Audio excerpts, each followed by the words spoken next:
In this video, I am going to share with you how I became an interstate investor. If you want to know, then stick around. When I started investing in Australia, I did not know much about property investing.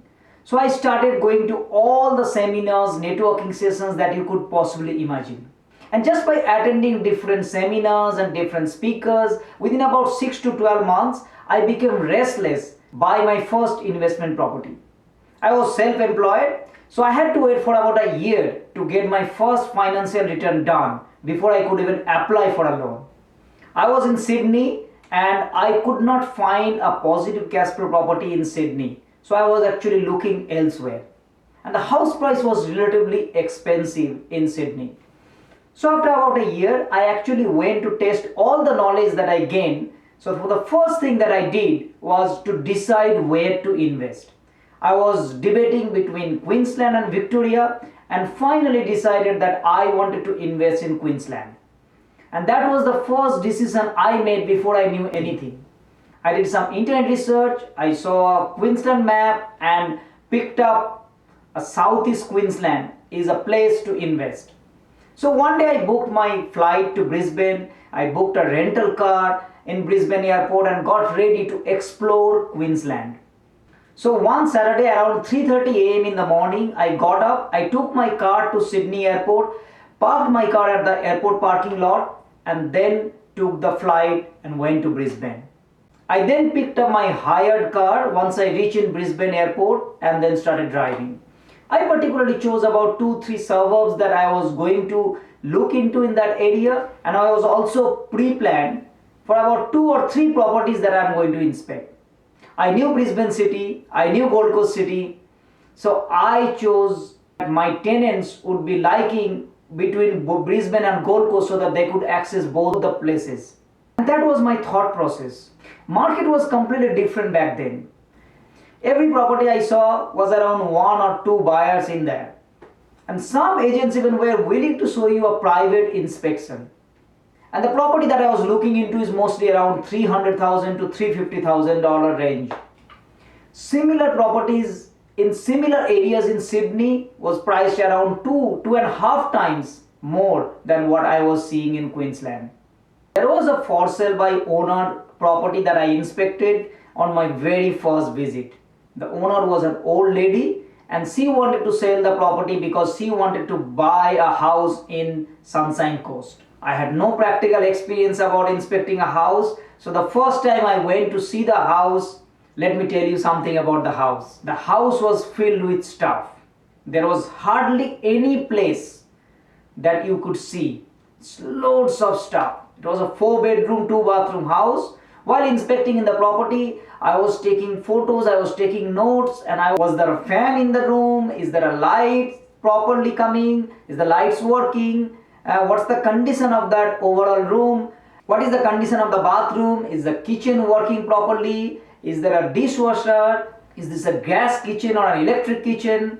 There was a variety of things that I was looking into and I was taking notes. And the lady who was actually showing me the house, she was also the landowner and she was very impressed to see that I was taking notes. So she thought that I was a serious buyer and she was actually trying to negotiate with me with the price. And I had to tell that, look, I have taken a lot of notes, so let me jot down and then come back with the price. She was asking about $390,000, but I was not prepared to pay that $390,000, right? So I took all these notes and I came back home.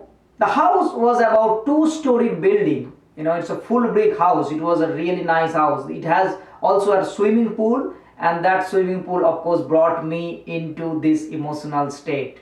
The house was also in the market for about few weeks and she could not sell, that I got to know. I also met a couple of other real estate agents on that day who showed me few other properties as well. And they were telling me what's happening in that suburb, what's happening with the council, and I was asking lots of questions and they were answering them all. And then I roamed around that area. I saw that what's the infrastructure looking like, what's the different amenities is there a good school there, all the things that I was looking around in that day. So in the afternoon, I came back to Brisbane airport, dropped my rental car at the airport, took the flight and then came back to Sydney. In the Sydney airport, I took my car and then drove back home in Sydney. And all I did, everything in a single day. It was a hectic day, but it was worth it. After I came back home, I jot down all the notes, I discussed with my wife, and then we decided to put an offer of the property.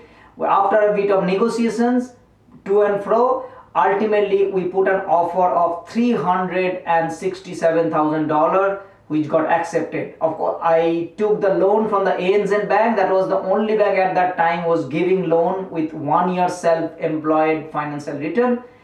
And then within about 6 weeks times, my property got settled and I become a proud owner of that property. Of course, I took an 80% loan and the remaining 20% I paid from my pocket. And that is how I got my first investment property. That is how I bought a property outside of Sydney, and that's how I become an interstate investor. As I showed you that it is not difficult, it is easy, it is simple. You just have to go and start inspecting the property and then look for it. If you think that everything will be done by someone else, then that's the challenge that you will be facing, because if you are outsourcing everything, then the chances are that you will be paying more money. And if you are asking for a buyer agent to do all these things, then of course you need to pay them a substantial amount for that. So in my experience, doing is better than not doing. You have to do, you have to go there, you have to inspect if you want to become an interested investor. And if you are planning to buy an investment, not only in Queensland, in Victoria, or even if you are in Queensland and looking for a property in New South Wales, you have to come and go and visit that property or visit the area, inspect the area before you take the decision. I hope you find this video helpful. If you like this video, consider subscribe my channel, turn the notification bell on so you get to see more videos like this, and it will also help me to reach out to more people like you. Thank you so much for watching, and I'll see you next time. Bye bye.